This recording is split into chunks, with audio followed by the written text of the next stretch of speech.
So until we admit that when we wrote this Constitution that all men are created equal, that we never intended to include our black brothers and sisters, our nation may end up facing exactly what the Egyptians faced when they refused to let God's people go. How can you expect prosperity if the ground you stand on is cursed? The Bible warns us, when a nation is cursed, there are sickness everywhere, financial struggle, confusion, moral collapse, chaos at homes and on the streets. All right, look, it should be no surprise that there is an overall silence coming from the black community. Literally, America is crumbling to pieces, and you have barely heard a peep from black people. And I actually find it extremely surprising that people actually expect black people to feel sorry. We never intended them to be anything other than a slave. But they began to grow in number and in power, and eventually they fought their way to some freedom. So we became even more cruel, and to keep our black Americans down, we lynched. But yet they rose. So then we used the welfare system, the criminal justice system, to keep them down, to contain them, to destroy them. But yet they rose, and they're rising. Then we built prisons and jails to hold them. Yet they rose. And so now we are doing exactly what the Pharaoh did at the end, sending out a decree: kill them. So until we admit that when we wrote this Constitution that all men are created equal, that we never intended to include our black brothers and sisters, our nation may end up facing exactly what the Egyptians faced when they refused to let God's people go. So I'm going to say this to my white fellow Americans, that the bloodshed that is on its way is not on the hands of our fellow black Americans, but is on our hands. We are the ones that are refusing to let God's people go. We are the ones that are refusing to acknowledge that we do not value our black brothers and sisters as equal individuals or equal Americans as us white men. And to my black brothers and sisters, the racial issues, as I've said, have been there from the very foundation. But why do we see it more? Because there's a shifting. See, us white men have been at the head since the foundation. But we've had a black president. And you know, we've done everything in our power to keep him from really changing things. Now we have another minority rising to the top, a white female. What does that say? Those of us who are white men who have been at the head are now starting to see and fear that we are going to become the tail. And we know what we've done to you. And so now we're fearful that you're going to do to us what we have done to you. But I will say this. I've lived in a black community for 23 years. I've never been treated the way that this country has treated my black Americans. So I call out my white Americans to say we better heed, repent, acknowledge, and change. Because if we don't, I just want to again say this. The bloodshed that we... Hello brothers and sisters, and welcome to yet another very interesting episode. I hope you're doing fine wherever you're tuning in from. In today's video, we'll be talking about a topic that is seen by many people as a controversial topic. We all know that black people have suffered so much, and that is not something that I am coming up with.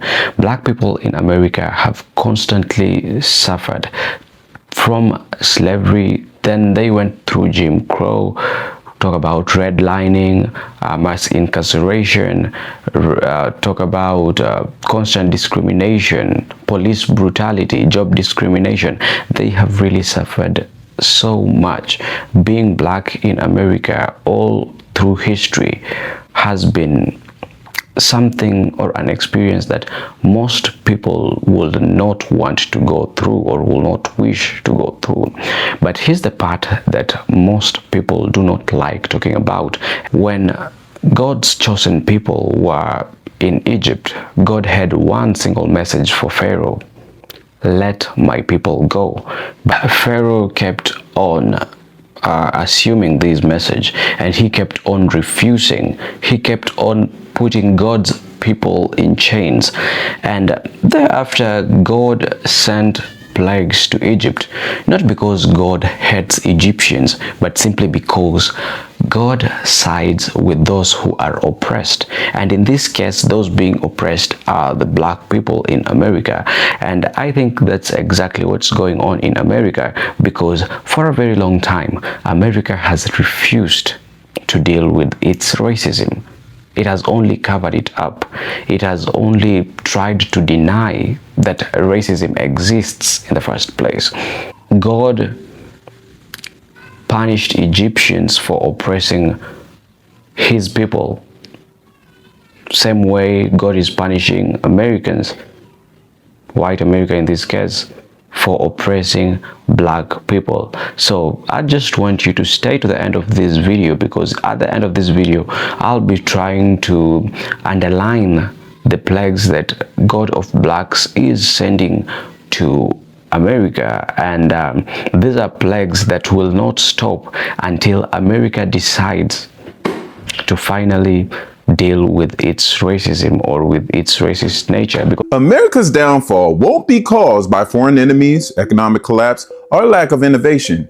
It will be destroyed by the very things it was built on: racism, greed, power, and the exploitation of the marginalized. So let's start with racism. America's had a centuries-long addiction to white supremacy, from slavery to Jim Crow to mass incarceration to modern-day suppression. The system wasn't just built on racism, it still depends on it. And you can't build trust and unity and long-term prosperity when the foundation is hatred and division. Now let's talk about the power, because America doesn't just chase power, it hoards it. At the very top, power is concentrated in the hands of a few, bought and sold through billion-dollar lobbying firms and dark money, and the people at the bottom, well, they're distracted and divided and disposable. But power with no accountability always turns inward. It eventually devours its own. Then there's greed. America's true religion. Every institution, healthcare, housing, education, even justice is for sale. The rich don't pay taxes, corporations exploit workers, billionaires fly to space while families can't afford insulin.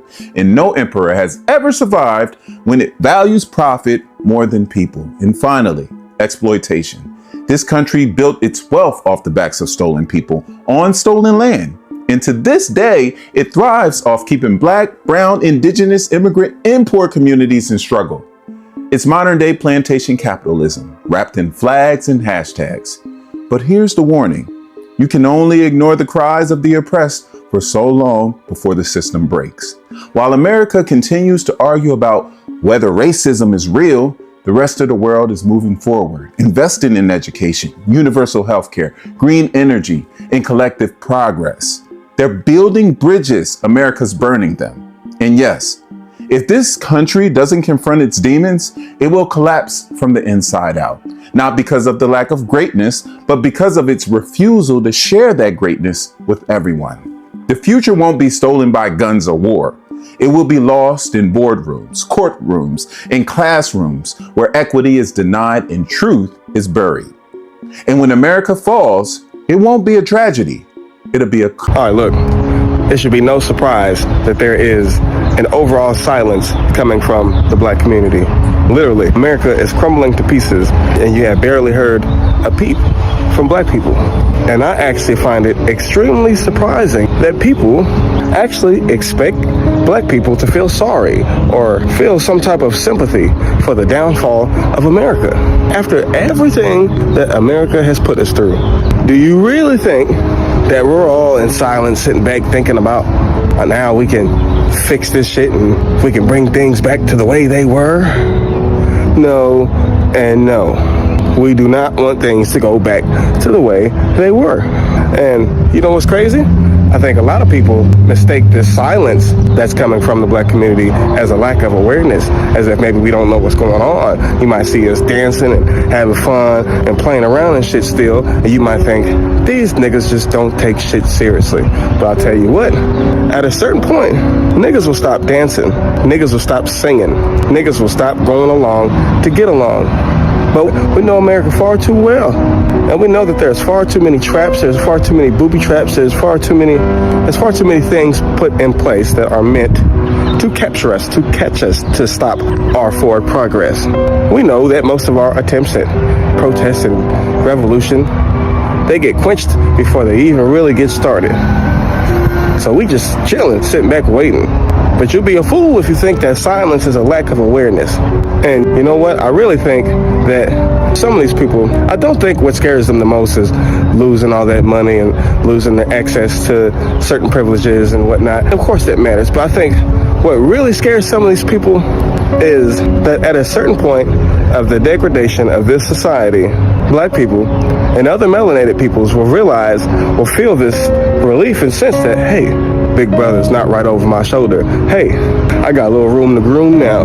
And once this system starts to lose control and the people start to gain control, I think America will see a whole nother side of black people that they thought didn't exist, that they thought maybe we got over. But I tell you what, there is an undeniable, unceasing fire, a burning rage, an endless series of traumatic energy that has built up over the years and generations and generations. And I think the biggest fear is that one day that all that energy is going to be released back into the world.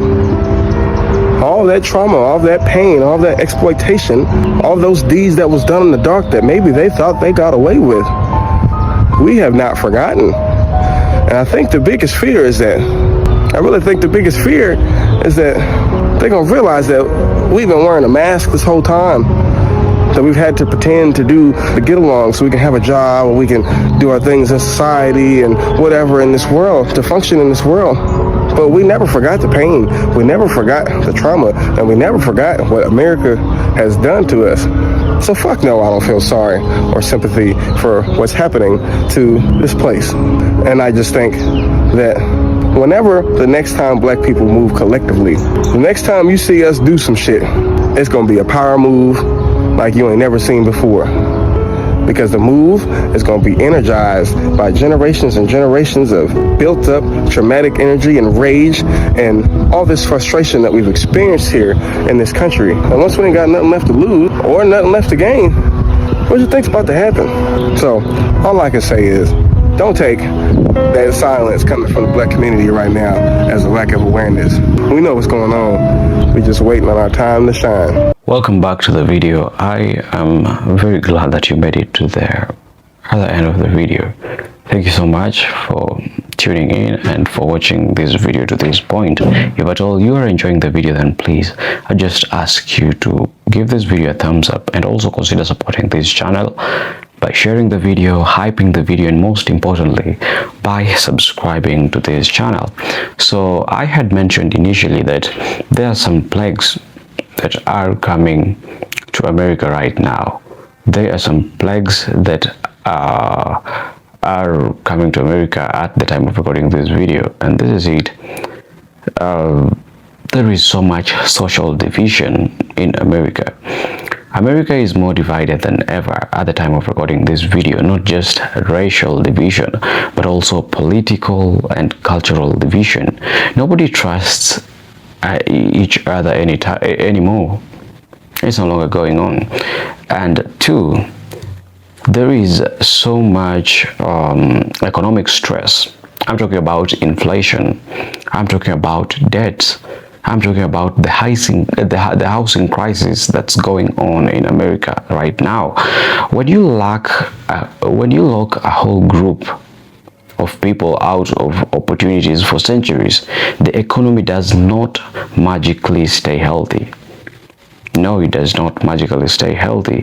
Racism is very expensive, and I hope America sees this.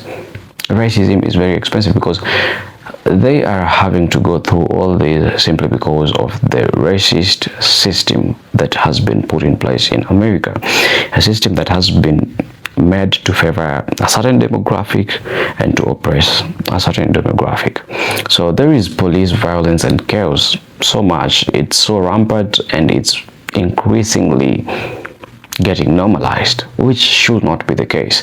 Police departments are under pressure everywhere. Lawsuits, protests, and distrust. Why? Because for generations, black people were mistreated, and instead of fixing the root problem, America decided to defend that system. Now the system is unstable. 4. Mental health crisis, and this is one of the biggest problems in America right now. So many people are suffering from anxiety, depression, addiction. So many people are going through these. People are not okay, at least not mentally. A society built on injustice will forever be restless. So until America fixes this system, I don't think anything will ever be okay. And then 5, loss of global respect. America used to lecture the world about freedom. Now the world is watching and questioning what's going on in America. That's the question all over the world, because you can't preach freedom while refusing to fully own up to your mistakes and to fully free your own people. And let me be clear about something, by the way. It's not about God hating white people. No, it's not about God hating white people. It's only just because God sides with the oppressed. That is proven beyond reasonable measure. God always sides with those who are oppressed. And when God knows that you are not just, then he will not side with you. And when justice goes uncorrected, the whole system feels it. Not just black people feel, also white people must feel it. Black people are still standing. Even to this day, they're still creating and they're still influencing cultures like they have always done, even after being oppressed, even after being put through very hard times. They're still marching forward. So I think the message of this video should be Americans should deal with the racist system. They should stop denying the fact that racism does exist in the first place. And also, racism has consequences. Racism is so expensive, and until the system does away with this racism, which is institutionalized, then there will be no change. Anyway, those are just my thoughts. Please let me know what your thoughts are concerning all these in the comment section, and I'll be really glad to know what your comments are concerning these. As usual, I am your presenter and your host, Kachina. Happy holidays if at all you're watching these during this holiday season, and may the Lord bless you. Thank you so much for watching, and until next time, I hope to be seeing you in my next video.